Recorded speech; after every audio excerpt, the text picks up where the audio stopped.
पास वाले घर की बहू बार बार नाम लेकर पुकारने पर भी ऋषभ ने जवाब नहीं दिया। चाय ठंडी हुई जा रही थी, इसलिए विवश होकर मैं ही ऊपर पहुंच गई, जहां रिया अपनी छत पर खड़ी उससे बतिया रही थी। उनके प्रेम भरे गुटर गूं मेरे तीक्ष्ण स्वर चाय पीनी है ने विघ्न डाल दिया। रिया वहां से टली नहीं, मुस्कुराकर बोली, नमस्ते आंटी जी। मैंने अभिवादन का जवाब दिया और पैर पटकती नीचे उतर आई। बेशरम कहीं की, माँ के सामने ही उसके बेटे से प्रेम की पींगे बढ़ा रही है। कोई लिहाज संकोच है ही नहीं। माँ, कहाँ है मेरी चाय? नीचे आकर ऋषभ ने पूछा। देख ऋषभ, अब तू बच्चा नहीं है, एक जिम्मेदार बैंक अफसर है। छत के उस कोने में खड़े तुम दोनों क्या खुसुर फुसुर करते रहते हो? बचपन में साथ खेलते थे, मैंने ध्यान नहीं दिया। बड़े हुए तो एक ही कॉलेज में थे, सो मैं चुप रही। लेकिन अब क्या बातें होती हैं। माँ, हमने बचपन से लेकर अब तक एक लंबा समय साथ में बिताया है।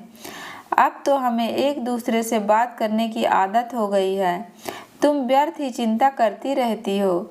हमारे बीच ऐसा कुछ भी तो नहीं है। हम सिर्फ बात ही तो करते हैं। बात बढ़ते समय नहीं लगता। मेरी भ्रीकुटी में बल पड़ रहे थे। अपने योग्य सुंदर बेटी की पड़ोस की साधारण सी रिया से नज़दीकियाँ मुझसे बर्दाश्त नहीं हो रही थी। ऋषभ के कुछ भी तो नहीं है कहने पर मुझे विश्वास नहीं हुआ। रिया के बदले रुख पर मैं हैरान परेशान रहती थी। आजकल आए दिन कभी पकौड़े की प्लेट तो कभी अचार की शीशी लिए हाजिर हो जाती थी। ऐसे ही एक दिन वो घर पर आकर धमकी। उसे देख मैंने कहा, सूट तो बहुत सुंदर है, इसे दिखाने आई थी या पकौड़े देने?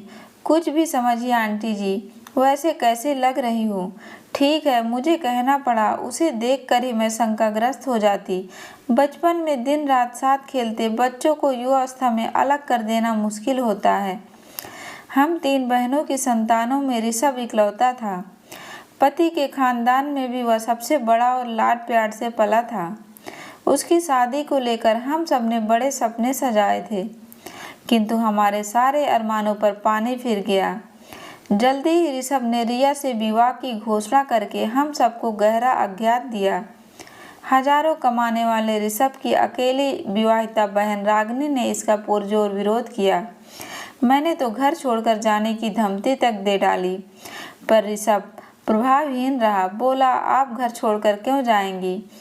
मैं ही अलग हो जाऊंगा। बस रिया से शादी करवा दीजिए। करवा दूंगी, सारे निर्णय तो खुद ले चुका है। शादी भी कर ले। ठीक है, कोर्ट मैरिज कर लेता हूँ। मुझे तो आपके विरोध का कारण समझ नहीं आ रहा है। हमारी जात की है, पढ़ी लिखी धनी परिवार की है, और सबसे बड़ी बात मुझे पसंद है। मैंने जैसी बहू की कल्पना की थी वो वैसी नहीं है। सिर चढ़ी नखरेल, पता नहीं क्या देखा तूने उसमें। शादी तो मुझे करनी है, मुझे पसंद है वह। भैया, आपको मम्मी से ऐसे बात नहीं करनी चाहिए। चुप रह तू, मम्मी की चमची। अभी 2 दिन में संदीप के पास चली जाएगी। तूने भी तो की थी अपनी पसंद से शादी। मैंने कोई विरोध नहीं किया था। रागिनी चुप हो गई। उसने भी प्रेम विवाह किया था, लेकिन मैंने उसमें अपनी सहमति दी थी। मैं कुछ बोलती उससे पहले ऋषभ के पापा बोले, ऋषभ की शादी रिया के साथ ही होगी। जवान लड़का घर से चला जाए, यही चाहते हो क्या तुम लोग? यह सब मैं नहीं होने दूंगा। अब कोई एक शब्द नहीं बोलेगा। शादी की तैयारी करो। उसके बाद सबने चुप्पी साध ली। शादी बारात तक मैं बिल्कुल शांत रही। मुंह दिखाई में 5 तोले का हार दिया, लेकिन यह देखकर मेरा मुंह उतर गया कि रिया के माता पिता ने दान दहेज काफ़ी कम दिया था। हालांकि बारातियों का स्वागत बढ़िया था। रिया की व्यक्तिगत सभी चीज़ें अच्छी क्वालिटी की थी, पर हर पारंपरिक सास जैसे घर के अन्य सदस्यों व वर के लिए कीमती गिफ्ट व नकद की अपेक्षा करती है। मैं भी कुछ उसी तरह की अपेक्षाएं पाले बैठी थी, पर ऋषभ के पिता का सख्त निर्देश था कि मुंह खोलकर कोई मांग नहीं की जाएगी। बहरहाल रिया बहू बनकर हमारे घर आ गई। जब तक घर रिश्तेदार से भरा था, मैंने उसे आराम करने दिया। वह आराम से 8 बजे सोकर उठती, चाय पीती, फिर नहा धोकर सज धज कर बैठ जाती। लोगों से चहक चहक कर बातें करती, क्योंकि मायका बगल में होने के कारण उसे माता पिता से दूर होने का एहसास ही नहीं हुआ।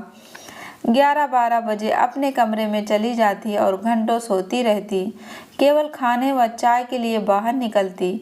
सुबह शाम उसके भतीजे भतीजी डिब्बा लिए हाजिर रहते।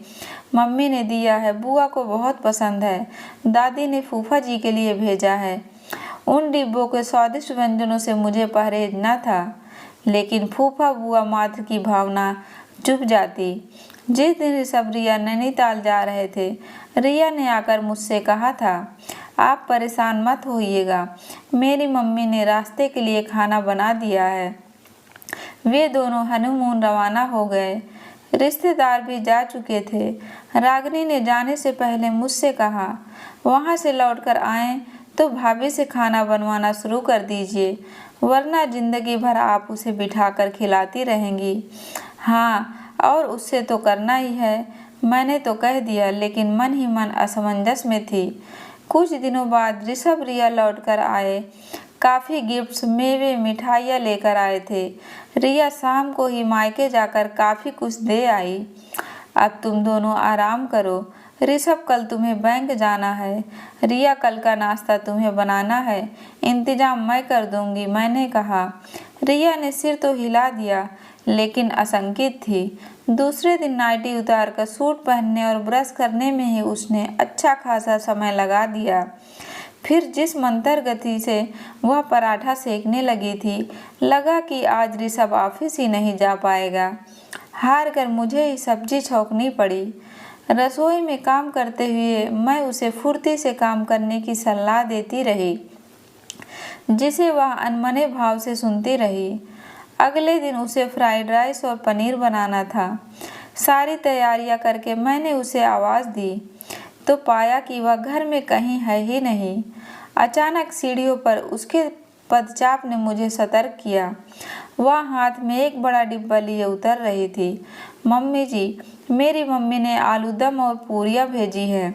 सुबह का नाश्ता हो जाएगा, तुम दोनों का तो हो जाएगा, पर हमारा नहीं।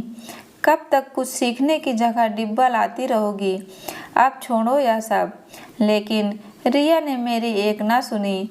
छत पर उसका मायके वालों से लेन देन चलता रहा। कभी कभी तो वह कचौड़ी, हलवा, पोहा का डिब्बा लिए अपने कमरे में चली जाती और खा पीकर छत से डिब्बा पुनः देने के अनुरोध के साथ लौटा दिया जाता।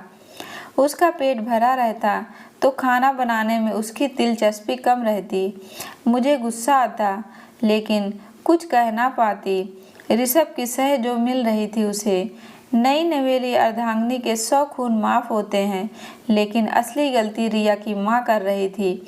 सो एक दिन बिना पूर्व सूचना के मैं उसके घर पहुंच गई। मेरी गंभीर मुख मुद्रा से वे तनिक विचलित दिखी। खूब आवभगत हुई। उसी दौरान मैंने कहा, आपने रिया को कामकाज नहीं सिखाया? कोई बात नहीं, लेकिन छतों से डिब्बे देना, लड़की को केवल मैं और मेरा पति का पाठ पढ़ाना, क्या वह उचित है? अरे बच्ची है, जो कुछ उसे पसंद है घर में बनता है तो दे देती हूँ। धीरे धीरे सब सीख जाएगी। धीरे धीरे उसमें अलगाव की प्रवृत्ति आ जाएगी। वह आप पर निर्भर हो जाएगी और कभी अपने घर के प्रति समर्पित ना होगी। आप बहुत आगे की सोच रही हैं। एक माँ की तरह सोचे तो आपको लगेगा कि कुछ भी गलत नहीं हो रहा है। रिया की माँ अपनी बात पर अड़ी रही। मैंने गहरी सांस ली और जाने के लिए उठ खड़ी हुई। बाहर तक मुझे रिया की भाभी छोड़ने आई। उसने कहा, आप चिंता ना करें, वह घर की छोटी है, इसलिए दायित्व भाव नहीं है, लेकिन शादी के बाद यह भाव हर स्त्री में जरूरी है, वरना वह उस परिवार से जुड़ नहीं पाएगी। मैं उसे समझाऊंगी। मैं घर वापस आ गए। रिया ने इधर एक नई रट लगा रखी थी कि वह नौकरी करना चाह रही है। घर से सहमत मिलने पर उसने एक स्कूल में नौकरी कर ली। अब वह भी ऋषभ के साथ टिफिन लेकर निकल जाती। दोपहर में बना बनाया मेरे द्वारा परोसा खाना खाकर सो जाती। शाम की चाय मैं ही बनाती। चाय पीकर वह खाने के लिए पूछती तो जरूर, पर रोटियां बनाकर चलती बनती। कभी कभी सब्जी, चटनी या रायता आदि बनाती। इसके बाद सब मुझे ही समझाते, अरे जैसा बना है खा लो, सब पेट में ही तो जाएगा। तुम सोचती हो वह अभी से तुम्हारी तरह एक्सपर्ट हो जाएगी। पापा ठीक कहते हैं माँ, ऋषभ बोलता है। रिया उनकी कृतज्ञ रहती और मुझसे कुपित रात में कहती, मैं रोटियां बना दूंगी, सलाद काट दूंगी, बाकी मेरे हाथ की बनी सब्जी तो आपको पसंद नहीं आएगी। अब मैं घर में मुफ्त की नौकरी थी। तीनों टाइम खाने की व्यवस्था, घर की सफाई और सजावट, मेहरी के पीछे पीछे घूमना। मैं चाहकर भी उसे कुछ न कह पाती। वह हमेशा मुझसे एक निश्चित दूरी बना कर रखती।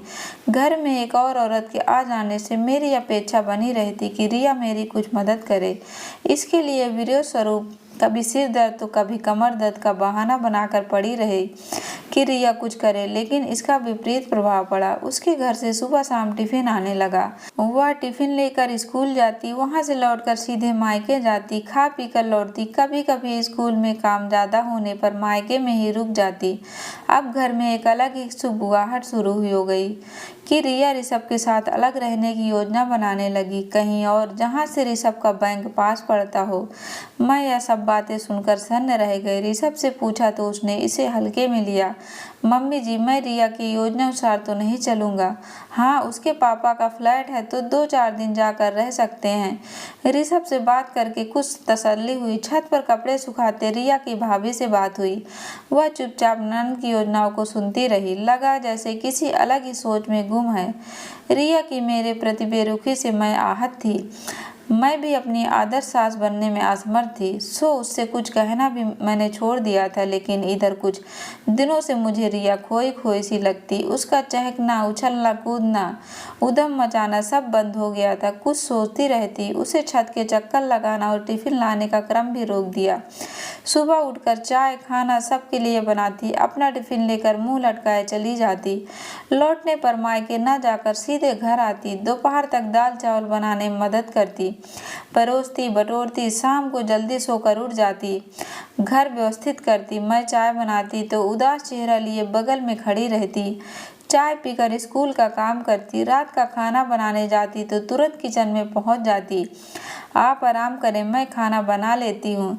जैसी तुम्हारी इच्छा। मैं उल्टे पांव लौट आती। वह मसाला पीसती, भरसक स्वादिष्ट सब्जी बनाने का प्रयास करती, पतली रोटियां सेकती, कोई मीठा जरूर बनाती। इस दौरान बराबर मेरा मुंह ताकती रहती कि मेरी प्रतिक्रिया क्या है।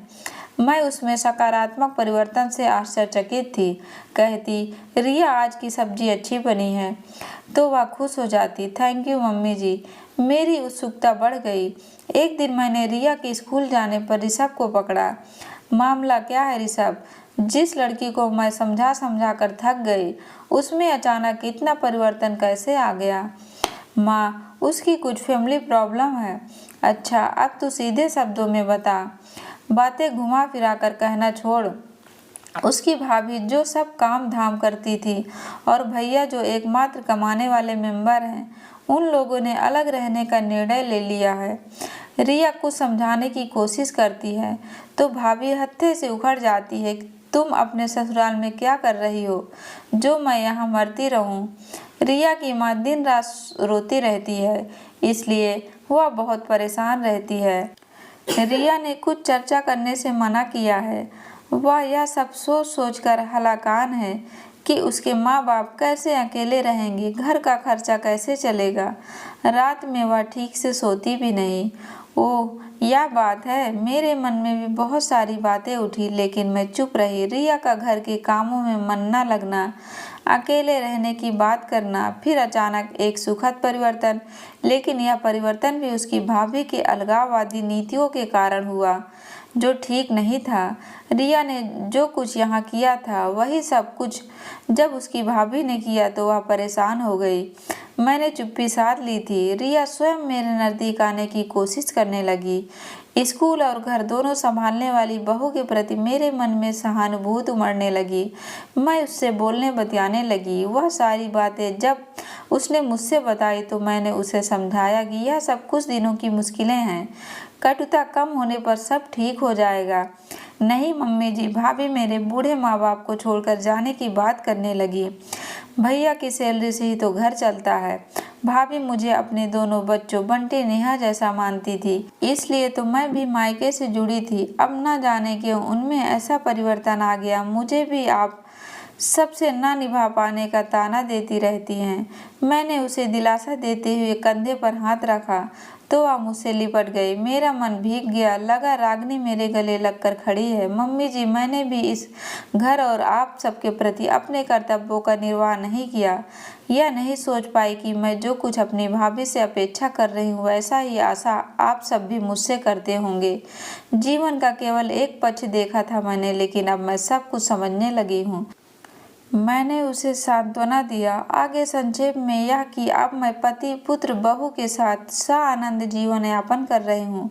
एकाध महीने बाद सुना कि रिया के मायके में सब कुछ ठीक हो गया है। रिया की भाभी ने अलग होने की रट छोड़ दी है और सास के साथ मेल मिलाप पूर्वक रहने लगी है।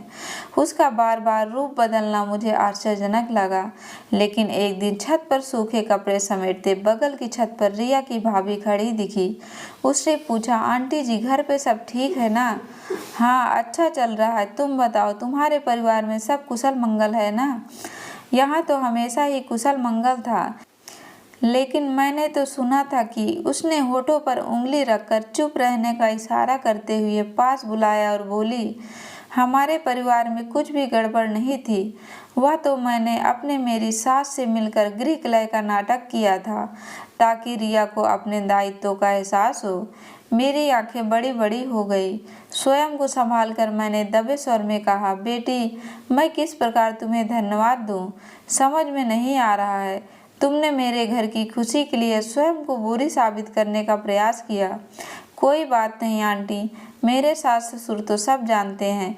अभी रिया को कुछ नहीं पता चलना चाहिए, बाद में जानने पर कुछ ना होगा। तुम ठीक कह रही हो, मैं उसे कानों कान खबर नहीं होने दूंगी। और हम दोनों नीचे उतर गए। मैं कृतज्ञ थी। जिंदगी की गाड़ी हंसी खुशी गम मुसीबत लिए चलती रहती है, उसमें ठहराव नहीं आता, किंतु संतोष व कृतज्ञता के भाव तब उत्पन्न होते हैं जब कोई शख्स निस्वार्थ भाव से दूसरों की मुश्किलें आसान करता है और गाड़ी पटरियों पर सर पर दौड़ने लगती है। दोस्तों, आपको कहानी कैसी लगी कमेंट बॉक्स में जाकर बताएं और कहानी पसंद आई हो तो वीडियो को लाइक और चैनल को सब्सक्राइब करें। धन्यवाद दोस्तों।